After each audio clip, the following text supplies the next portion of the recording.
ನೀವು ಕೊಡ್ತೀರಾ ಸುಳ್ಳು ಹೇಳಿದ್ರು ಅಂತ ಹಂಗೆ ಸದನಕ್ಕೆ ಹೆಂಗ್ ತಪ್ಪು ಮಾಹಿತಿಯನ್ನ ಸರ್, ಇಲ್ಲಿ ಸರ್, ಹಂಗಾರೆ ಸುಳ್ಳೇ ಸುಳ್ಳ ಈ ಸರ್ಕಾರ ಈಗ ಮುಖ್ಯಮಂತ್ರಿ ಸುಳ್ಳು ಹೇಳಕ್ಕೆ ಅಂತ ಹೇಳಿದೆಯಲ್ಲ ನೀನು. ಸುನಿಲ್ ಹೇಳೋದೇ ಸುಳ್ಳು ಸರ್, ಇವಾಗ ಹಂಗಾಗ್ಬಿಟ್ಟೈತೆ. ಹೇಳದೆ ಸುಳ್ಳು ಅಲ್ಲ, ವಿರೋಧ ಪಕ್ಷ ಇರೋದೇ ಸುಳ್ಳು ಹೇಳಕ್ಕೆ ಅಂತ ಹೇಳಿದ್ದು ಅಶೋಕ ಮೊನ್ನೆ. ಅಲ್ಲ, ಸುಳ್ಳಿನ ತವರ ಮನೆನ ಬಿಜೆಪಿ. ನೀವು ಕೇಳಿಸ್ಕೊಂಡಿದ್ದೀರಲ್ಲ, ಈಗ ಹೇಳೋದವ್ರು ಯಾರು? ಸುಳ್ಳು ಹೇಳೋದಕ್ಕೆ ವಿರೋಧ ಪಕ್ಷ ಇರೋದು ಅಂತ.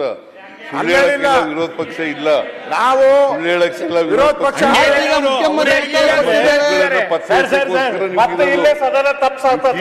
ಈಗ ನೀವು ಮುಖ್ಯಮಂತ್ರಿ ಉತ್ತರ ಕೊಟ್ಟಿದ್ದಾರೆ, ಉತ್ತರ ಕೊಟ್ಟಿದ್ದಾರೆ, ಸುಳ್ಳು ಅಂತ ಮುಖ್ಯಮಂತ್ರಿ ಉತ್ತರ ಬಂದು ಚರ್ಚೆ ಆಗಿದ್ದಾರೆ. ಮಾತುಗಳೆಲ್ಲ ಸುಳ್ಳು. ನಾವು ಸುಳ್ಳು ಹೇಳಲ್ಲ. ಹೆಚ್ಚು ಕಡಿಮೆ ಆಗಿದ್ರೆ ಅದನ್ನ ಸರಿಪಡಿಸ್ತಕ್ಕಂಥ ಕೆಲಸ ಮಾಡ್ತೀವಿ. ಈಗ ಹೇಳಿದಾರಲ್ಲ, ಸದನದಲ್ಲಿ ಮಂತ್ರಿಗಳು ನಾನು ಸುಳ್ಳಲ್ಲ, ಅಸತ್ಯ ಅಂತ ಹೇಳು ವಿರೋಧ ಅಶೋಕಣ್ಣ. ಪಕ್ಷದಲ್ಲಿ ಇದ್ದಾಗ ಎಲ್ಲರೂ ಸುಳ್ಳೆ ಅಂತ ಅವ್ರನ್ನೂ ಸೇರ್ಸಿ ಹೇಳಿದ್ದು, ನಮ್ಮನ್ನೆಲ್ಲ. ಇಲ್ಲ, ಯಾರ್ಯಾರು ಇದಾರೆ ವಿರೋಧ ಪಕ್ಷದಲ್ಲಿ ಅವಾಗೆಲ್ಲ ಸುಳ್ಳು ಹೇಳೋದು. ನಾನು 2 ಸಾರಿ ವಿರೋಧ ಪಕ್ಷದ ನಾಯಕನಾಗಿದ್ದೆ, ಯಾವತ್ತೂ ಸುಳ್ಳು ಹೇಳಿಲ್ಲ. ವಾಸ್ತವಾಂಶದ ಮೇಲೆ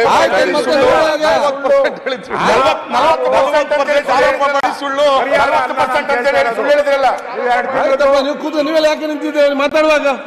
ಕೂಗಲಿಗ ಕೊಟ್ಟಿಲ್ಲ ಅಂತಲ್ಲ ಸುರೇಶ್ ಅವರೇ.